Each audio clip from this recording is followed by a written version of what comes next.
ಪ್ರಶ್ನೆ ಕೇಳ್ತಿದ್ದಾರೆ. ಅಂದರೆ ನಿಮ್ಮ ಆ್ಯಕ್ಷನ್ಗಳು FIRಗಳು ಕೇವಲ ಹಿಂದೂ ಸಂಘಟನೆಗಳನ್ನ ಟಾರ್ಗೆಟ್ ಮಾಡ್ತಿದ್ದಾರೆ. ದ್ವೇಷ ಭಾಷಣದ ನಿಯಂತ್ರಣದ ಹೆಸರಲ್ಲಿ ಇವ್ರನ್ನ ಮಾತ್ರ ನೀವು ಗುರಿ ಮಾಡ್ತಿದ್ದೀರಿ. ನೋಡಿ, ಮೊದಲನೇದಾಗಿ ನಾನು ಸುನೀಲ್ ಕುಮಾರ್ ಅವರಿಗೆ ಹೇಳಲಿಕ್ಕೆ ಬಯಸ್ತೇನೆ. ಬಹಳಷ್ಟು ಜವಾಬ್ದಾರಿಯುತ ಸ್ಥಾನದಲ್ಲಿದ್ದಂಥವರು, ಮಾಜಿ ಮಂತ್ರಿಗಳು. ನಾನು ಜಿಲ್ಲಾ ಉಸ್ತುವಾರಿ ಸಚಿವೆ ಆಗಿದ್ದೀನಿ.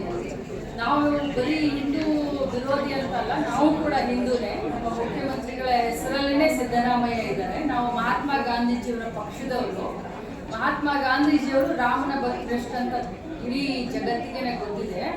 ಇದನ್ನ ಅವರು ಹಿಂದೂ ಮುಸ್ಲಿಂ ಅಂತ ಒಂದು ಮೂತ್ ಕನ್ನಡಿಯಿಂದ ನೋಡೋದನ್ನ ಬಿಟ್ಟು ಬೇರೆ ಸಾಮಾಜಿಕ ಒಂದು ಕಾಳಜಿ ಬದ್ಧತೆ ಇಟ್ಕೊಂಡು ರಾಜಕಾರಣ ಮಾಡಲಿಕ್ಕೆ ಅವರಿಗೆ ಒಂದು ಕಿವಿ ಮಾತನ್ನ ಒಬ್ಬ ಮಹಿಳೆಯಾಗಿ ಹೇಳಲಿಕ್ಕೆ ಬಯಸ್ತೇನೆ. ಇವತ್ತು ಸುನೀಲ್ ಕುಮಾರ್ ಆಗಿರ್ಬೋದು ಅಥವಾ ಹಲವಾರು ಬಿಜೆಪಿಯಲ್ಲಿರುವಂತ ಹಲವಾರು ಶಾಸಕರು ಈ ಹಿಂದೂ ಮುಸ್ಲಿಂ ಮಾಡಿನೇ ರಾಜಕಾರಣ ಮಾಡ್ಕೊಂಡು ಇಲ್ಲಿವರೆಗೆ ಬಂದಿದ್ದಾರೆ.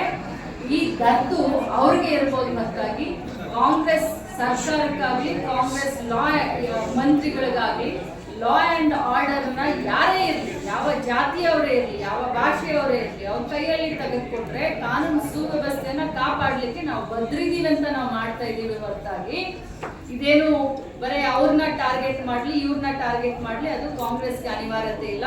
ಈ ಅನಿವಾರ್ಯತೆ ಏನಾದರೂ ಜಾತಿ ನೆಲದ ಮೇಲೆ ರಾಜಕಾರಣ ಮಾಡುವಂತ ಅನಿವಾರ್ಯತೆ ಏನಾದರೂ ಇದ್ರೆ ಅದು ಬಿಜೆಪಿಯವರಿಗಿದೆ, ಅದು ಸುನೀಲ್ ಕುಮಾರ್ ಅವರಿಗಿದೆ ಅಂತ ಹೇಳಲಿಕ್ಕೆ ಬಯಸ್ತೀನಿ. ಮುಂದಿನ ದಿನಗಳಲ್ಲಿ ಕರಾವಳಿ ಭಾಗದಲ್ಲಿ ಎಲ್ಲವೂ ಶಾಂತಿಯುತವಾಗಿ ನಡೆಯುತ್ತೆ. ನಮ್ಮ ಮೊದಲನೆಯ ಆದ್ಯತೆ ಕರಾವಳಿ ಭಾಗದಲ್ಲಿ ಎಲ್ಲವೂ ಲಾ ಆ್ಯಂಡ್ ಆರ್ಡರ್ ಸುವ್ಯವಸ್ಥೆ ಚೆನ್ನಾಗಿರ್ಬೇಕು ಅಂತ.